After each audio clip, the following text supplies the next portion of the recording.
मार्गशीर्ष महिन्यामध्ये महिला प्रत्येक गुरुवारी व्रत करतात. दर गुरुवारी घटाची पूजा केली जाते. घटाला आकर्षक रूपामध्ये सजवले जाते आणि मनोभावी पूजा देखील केली जाते. यानिमित्त घरामध्ये नवचैतन्य निर्माण होते, एक छान सात्विक वातावरण तयार होते. सर्व इच्छा पूर्ण करण्याच्या हेतूने हे महालक्ष्मी व्रत केले जाते. शेवटच्या गुरुवारी सवाष्ण महिलांना हळदी कुंकू देऊन त्याचे उद्यापन केले जाते. ही पद्धत दरवर्षीप्रमाणे चौथ्या गुरुवारी केली जाते, पण गेल्या वर्षीप्रमाणे याही वर्षी 5 गुरुवार असल्याने आणि त्यातच अमावस्या असल्याने अनेक महिलांना प्रश्न पडला आहे की उद्यापन कधी करावे, कसे करावे, चौथ्या गुरुवारी की 5व्या गुरुवारी. या सर्व प्रश्नांची उत्तरे या व्हिडिओमध्ये दिलेली आहेत. त्यामुळे हा आजचा व्हिडिओ आहे ते संपूर्ण बघा. नमस्कार, मी मनीषा. आय होप तुम्ही खूप छान, मस्त आणि आनंदी असाल आणि यापुढेही तुम्ही असेच राहा, हीच स्वामीचरणी प्रार्थना. आणि अजून आपल्या चॅनलला सबस्क्राईब केलं नसेल तर सबस्क्राईब नक्की करा, कारण अशीच माहितीपूर्ण videos, makeup, fashion, blog, recipes अशा वेगवेगळ्या विषयावरती मी व्हिडिओज घेऊन येत असते. तर मार्गशीर्ष महिन्यामधला पहिला गुरुवार हा 13 डिसेंबर रोजी सुरू झालेला आहे आणि शेवटचा गुरुवार हा 11 जानेवारीला आहे. पण त्या दिवशी अमावस्या असल्यामुळे काही स्त्रिया ह्या चौथ्या गुरुवारी उद्यापन करतात. पण पंचांगकर्ते किंवा ज्योतिषांच्या सांगण्यानुसार 5वा गुरुवार शेवटचा आहे आणि त्या दिवशी अमावस्या जरी असली तरी महालक्ष्मी मातेचे उद्यापन त्या दिवशी करू शकतो, असे ज्योतिषी सांगतात. अमावस्येला जरी गुरुवार असला तरी व्रत आणि पूजा आणि उद्यापन करण्यामध्ये योग्य मानला जातो. हे लक्ष्मी मातेचे व्रत आहे आणि आपण दिवाळीमध्ये सुद्धा हे लक्ष्मीपूजन अमावस्येलाच करतो. त्यामुळे हा दिवस उद्यापन करण्यासाठी खूपच चांगला आहे. याविषयी कोणतीही शंका मनात ठेवण्याची गरज नाही. उलट मार्गशीर्षमध्ये देवीचे व्रत करण्यासाठी एक गुरुवार अधिक मिळाला म्हणून अजून आनंदाने भक्तिभावाने पूजन करावे, असे ज्योतिषी सांगत आहेत. 5वा गुरुवार हा संपूर्ण अमावस्येमध्ये आहे. संध्याकाळी 5:27 अमावस्या आहे. 5:27 नंतर अमावस्या संपते.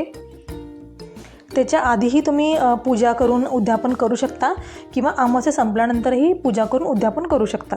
आणि जरी काही मनामध्ये शंका वाटत असली की अमावस्येला गुरुवारचे उद्यापन करायचेच नाही, तर चौथ्या गुरुवारीसुद्धा आपण उद्यापन करू शकतो. आणि जर कोणत्या गुरुवारी अडचण असेल किंवा काही मासिक अडचण असेल किंवा कोणता गुरुवार आपण नसलो किंवा बाहेर कुठे जर गेलो असलो, आपल्याला करायला मिळालं नाही, तर 3ऱ्या गुरुवारीसुद्धा उद्यापन करू शकतो. काही जणांच्या मनामध्ये हा सुद्धा एक गैरसमज आहे की 3 गुरुवार पूजायचे नसतात किंवा 3 गुरुवार शुभ नसतात. तर तसं काहीही नाही आहे. 3ऱ्या गुरुवारीसुद्धा आपण उद्यापन करू शकतो. तरीही देवी आपल्यावर प्रसन्न होतेच, कारण आपण जी पूजा करतो ती मनोभावे आणि मनापासून करतो.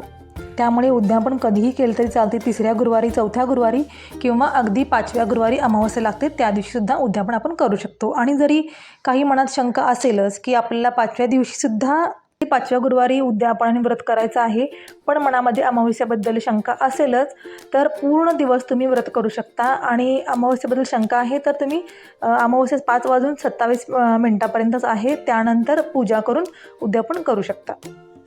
आणि हे व्रत कोणीही करू शकतं. कुमारिका, पुरुषसुद्धा हे व्रत करू शकतात. महिला तर हे व्रत करतातच. आणि कोणत्याही गुरुवारी जर मासिक अडचण आली असेल तर व्रत तर जरूर करायचं आहेच, पण त्या दिवशी पूजा आहे ती दुसऱ्या कोणाकडून तरी करून घ्यायची. पुस्तक आहे देवीचं, ते कोणाकडून तरी वाचून घ्यायचं आणि त्यावेळेला कहाणी मात्र आपण जरूर ऐकावी. आणि उद्यापन कसे करावे हे सर्वांना माहितीच आहे, पण थोडक्यात सांगते. उद्यापन करणार आहे त्या दिवशीसुद्धा आपण जशी गुरुवारची पूजा मांडतो तशीच पूजा मांडायची आहे. उपवास ठेवायचा आहे. त्या दिवशी देवीच्या कथेचं पुस्तक वाचायचं आहे. त्या दिवशी कुमारिकांना बोलवून त्यांना हळदी कुंकू द्यायचं किंवा सवाष्ण महिलांना बोलवून हळदी कुंकू द्यायचं, ओटी घालायची. जर ओटी घालणं शक्य नसेल तर एखादं फूल, फळ द्यावे आणि एखादी वस्तू वाण म्हणून द्यावी किंवा देवीच्या कथेचं पुस्तक द्यावे. तर आजचा व्हिडिओ तुम्हाला कसा वाटला? जर आवडला असेल तर लाईक, शेअर, सबस्क्राईब नक्की करा. धन्यवाद.